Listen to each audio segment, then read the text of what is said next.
Hello friends, welcome to me channel. நம்மளுக்கு இந்த வீடியோவில் இதை பற்றி பார்க்க போகிறோம் அப்படின்னா, ஒரு ஷால் நான் பண்ணியிருக்கேன். பார்த்தீங்கன்னாலே தெரியும். இது எப்படி அப்படின்னா, இந்த மேலே இருக்கிறது ஒரு ஆளுக்கும் இதுக்கு கீழே இருக்கிறது வந்து ஒரு ஆளுக்கு அப்படின்னு தான் பண்ணியிருக்கேன். ஸோ இந்த சைடில் எல்லாமே வந்து நான் இந்த ஃப்ரேம் வச்சு தான் பண்ணியிருக்கேன். ஸோ அதை வந்து எப்படி நான் ஃப்ரேமை வந்து செட் பண்ணுறேன் அப்படிங்கிறது தான் இந்த வீடியோவில் பார்க்க போகிறோம். ஓகேவா ஃப்ரெண்ட்ஸ்? ஸோ வந்து இந்த மாதிரி ஃப்ரேம் தான் எடுத்திருக்கேன். நான் ஃப்ரேமில் அந்த நாடா சுத்தவோ துணி சுத்தவோ எதுவுமே பண்ணலை. ஸோ இந்த ஃப்ரேமு அண்ட் வந்து ஒரு மாதிரி ஒரு ஸ்பாஞ்சு, இந்த மாதிரி ஒரு ஸ்பாஞ்சை இது வந்து ரொம்ப தடிமனாக இருக்குது. பார்த்திங்கனாலே தெரியும். இதை வந்து கொஞ்சமாக கட் பண்ணி எடுத்துக்கிறேன். ஸோ இந்த மாதிரி ஸ்பாஞ்ச் வந்து ரொம்ப யூஸ்ஃபுல்லாக இருக்கும். ஸோ இதுக்காவது நீங்கள் வாங்கி வச்சுருந்தீங்க அப்படின்னு எதாவது கிடச்சி அப்படின்னா கண்டிப்பாக எடுத்து வச்சுக்கோங்க. எப்பயாச்சும் நமக்கு யூஸ் ஆகும். ஸோ அதுக்காக நீங்கள் பத்திரமா எங்கேயாவது வச்சுக்கோங்க. ஸோ இந்த ஸ்பாஞ்சு அண்ட் வந்து ஃப்ரேம், ஓகேவா? ஸோ வந்து நம்ம இதை எடுத்துடலாம். நெக்ஸ்ட் பேட்ச் பண்ணுறதுக்காக நான் எப்படி வந்து செட் பண்ணுறேன் அப்படிங்கிறத பார்த்துடலாம். நீங்கள் பார்த்தீங்கனாலே தெரியும் எதில் வந்து நம்ம ஜாயிண்ட் கொடுத்துருக்கோம் அப்படின்னு நமக்கு பார்த்தா கண்டுபிடிக்கவே முடியாது. ரொம்ப கூர்மையாக பார்த்தா தான் நம்ம எங்கே ஜாயின் பண்ணியிருக்கோம் அப்படிங்கிறத கண்டுபிடிக்க முடியும். இப்போ நீங்கள் பார்த்தீங்கன்னாலே தெரியும் இந்த இடத்துல எங்கே இருக்குன்னு உங்களுக்கு கண்டுபிடிக்க முடியுதா? பட் இந்த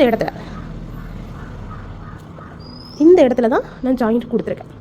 பட் திடீர்னு பார்க்கும்போது தெரியவே செய்யாது. இந்த இடத்துல தான் நான் இந்த சைடில் இருக்கிறதுக்கும் இங்கே இருக்கிறதுக்கும் வந்து ஜாயிண்ட் கொடுத்துருக்குது இந்த இடத்துல தான். ஓகேவா? ஸோ எப்படி வந்து நெக்ஸ்ட்டு பார்ட் பண்ணுறேன் அப்படின்னு பார்த்துடலாம். ஸோ ஃப்ரேமில் உங்களுக்கு எந்த இடத்துல வேணுமோ அதை வந்து சென்டரில் வச்சுக்கோங்க. ஏன் சென்டரில் வைக்கிறோம் அப்படின்னா சைடில் கூட வச்சுக்கலாம். பட் சென்டரில் வைக்கும்போது நிறைய பிளேஸ் கிடைக்கும்.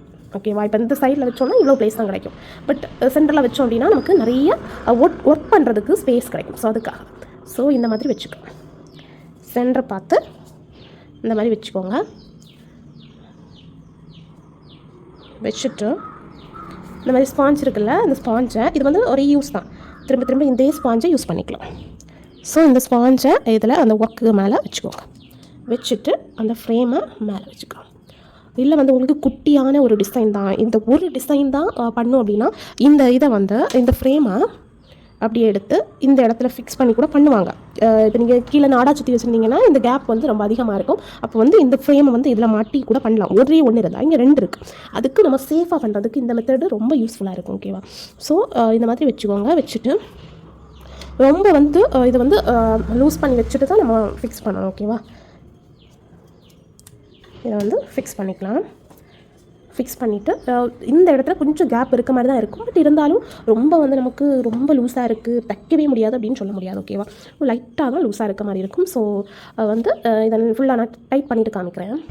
ஸோ ஃப்ரெண்ட்ஸ், பார்த்தீங்கன்னா தெரியும், நான் ஃபிக்ஸ் பண்ணிவிட்டேன். ரொம்ப டைட்டாகவே தான் இருக்கும். இந்த சைடில் மட்டும் ஒரு லைட்டாக கேப் இருக்கும். பார்த்தீங்கன்னாலே தெரியுதா? இந்த சைடில் மட்டும் தான் கேப் இருக்கும். நமக்கு இங்கே தானே ஒர்க் பண்ணணும். இங்கே ரொம்ப டைட்டாக தான் இருக்கும். இந்த சைடும் அப்படி தான், இந்த சைடும் அப்படி தான் டைட்டாக தான் இருக்கும். ஓகேவா?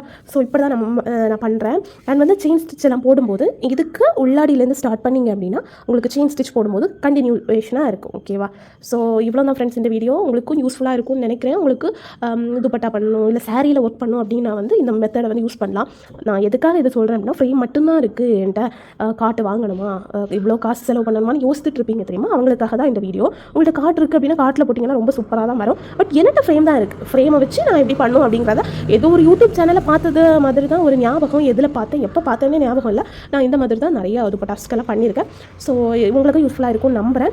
ஸோ இந்த வீடியோ பிடிச்சிருந்தா லைக் பண்ணுங்கள், ஷேர் பண்ணுங்கள், கமெண்ட் பண்ணுங்கள். மறக்காம நம்ம சேனலை சப்ஸ்கிரைப் பண்ணிக்கோங்க. Thank you friends. தேங்க்ஸ் ஃபார் வாட்சிங்.